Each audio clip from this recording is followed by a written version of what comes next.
Fire! Yup, that's me.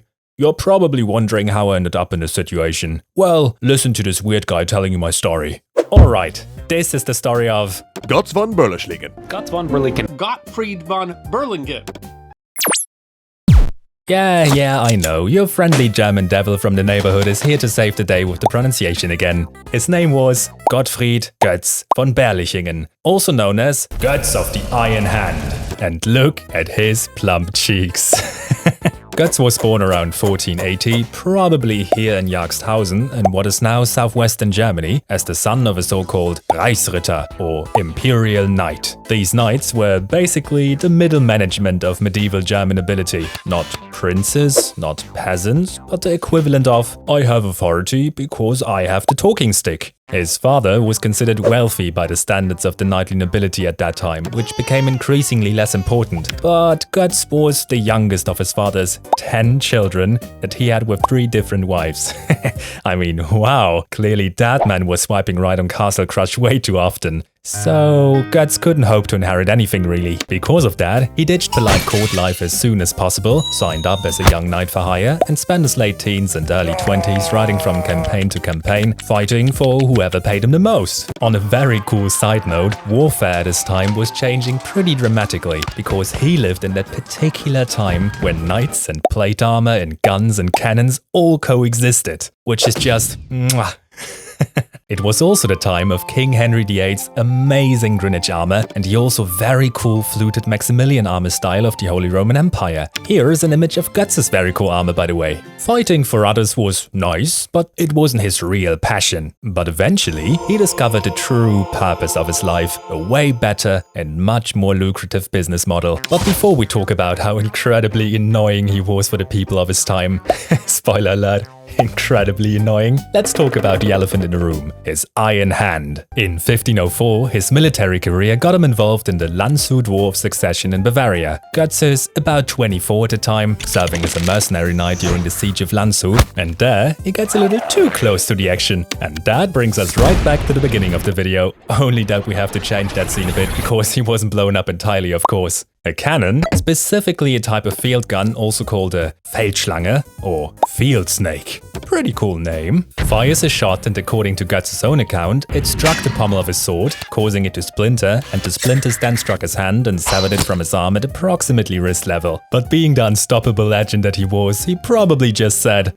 "'Tis but a scratch." And after a few months of recovery, he went to a blacksmith. "Hey buddy, need a hand?" Whoops. And so the blacksmith built him his first iron hand. The first version was already pretty cool. The fingers had nice details on them and could be moved and closed in pairs. The thumb was also movable, and with the press of a button on the back, the hand could be opened to its default position again. The mechanism inside worked similarly to that of a flintlock, which is also pretty cool. But then, there is his second hand that he commissioned around the year 1530, and boy, is that thing cool! The mechanism worked similarly to that of his first hand, but now all fingers could be moved and closed individually, and each finger had 3 working joints. Man, am I fangirling over this hand so much right now. Well, anyway, the hand worked so well that he could even hold a quill with it, and for someone writing with a fake hand, his signature actually looks quite decent. Of course, his iron hand wasn't some super weapon. It could hold things, but it wasn't going to crush an enemy helmet like a medieval hydraulic press or something. He was able to securely handle the reins of a horse again though, which was pretty important for a knight, of course. But he still had to learn how to hold a sword in his left hand, and it seems that he was very successful in doing so, unlike other famous individuals. You can still see his iron hands today, by the way, at the museum in Jagdhausen, which is definitely worth a visit. So now that he had his hand back, there was only one problem left for him. Money! And that brings us to a very special medieval legal practice, feuding. If you are a noble and get offended for some reason, you send a fancy and probably quite rude "We're enemies now" letter to another noble, wait a few days like a true gentleman, and then start burning his fields, stealing his cows, and take people for ransom. Just to make your point until he pays what you believe he owes you. So, in a nutshell, a medieval feud was basically a legally recognized private war to settle disputes with pretty strict rules about who can feud with whom and what is allowed and what isn't. But, you know, many knights used feuds to enrich themselves and thus invented the most absurd reasons to start a new one. And then there were people like Götz, who really excelled at this. He quickly started treating feuds as his primary way of income. Looking back, it's almost easier to list who he wasn't feuding with. Guts' approach to medieval social life was basically, if diplomacy fails, or even if it doesn't, consider a small, tasteful amount of very profitable kidnapping. Beautiful life advice. Feuds became such a big problem that they were eventually outlawed completely. But many, Guts included, just didn't care. So Guts kept following the old tradition passionately, and eventually stretched it to the point where the Holy Roman Emperor himself had to step in and tell him to stop feuding immediately, permanently, and for the love of God, please. And so Guts did. Mostly. Sort of. Actually, he just continued until the Emperor put him on Imperial ban. Twice.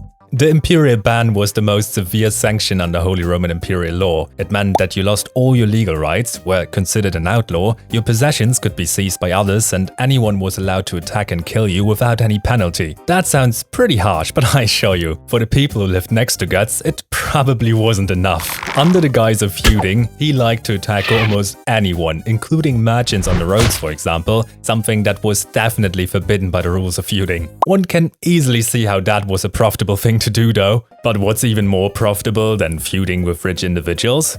That's right, feuding with cities full of rich individuals. Like in 1511 when he was feuding with the entire city of Cologne on behalf of a guy who claimed the city didn't pay him his prize money for a shooting contest. There also was a merchant who was raided and completely robbed by Guts 3 times in a row. That's some tough luck. Anyway, Guts had to make very large payments each time to lift the Imperial ban. For the second ban to be lifted, he had to pay 25,000 guilders. That was a lot in a time when a cow cost something between 2 to 4 guilders, a horse between 10 to 20. If you were a simple peasant, your annual income was around 1 guilder. If you were a craftsman, it was around 30 to 60. And Guts had to pay 25,000 for just one ban to be lifted. That Guts could pay these large fines shows very well how much he was able to take from others during his questionable career. His final big action in life was his involvement in the peasant uprising in 1525. Basically, a lot of peasants wanted more freedom and better treatment and went to war against their wealthy overlords. These pesky peasants. Guts was shortly the rebels' leader, but he noticed that they were about to get stomped by the much better equipped nobles on the other side. So he left the sinking ship after just a couple of weeks. And he was right about that, because nearly all of them died. Like, that is no joke. 100,000 peasants just dead. Guts had to answer for his role in the uprising, but he got off with a slap on the wrist by saying he only became the leader of the rebels to limit the damage they cause. Yeah, sure, buddy.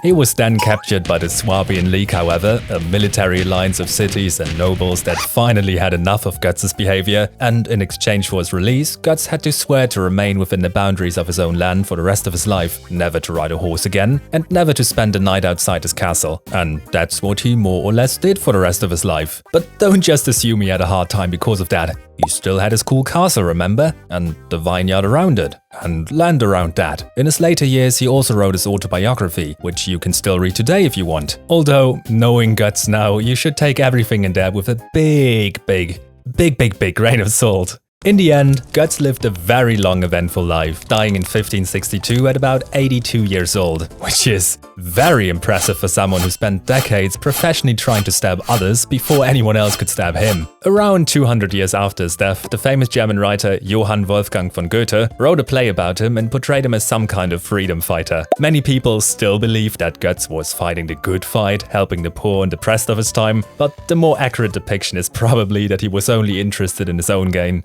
What I like about Götz von Berlichingen is that, yes, he was a quite chaotic individual that annoyed half the Holy Roman Empire along the way, but he also was very competent in what he did, and if nothing else, Guts proves this. You don't need to be dealt a good hand to leave one hell of a mark on the world. Well, anyway, if you want to learn why the famous German Pickelhaube had that very cool spike on top, then watch this other video of mine. Thank you for watching as always. Hit like if you like, hit that bell or go to hell, and bye!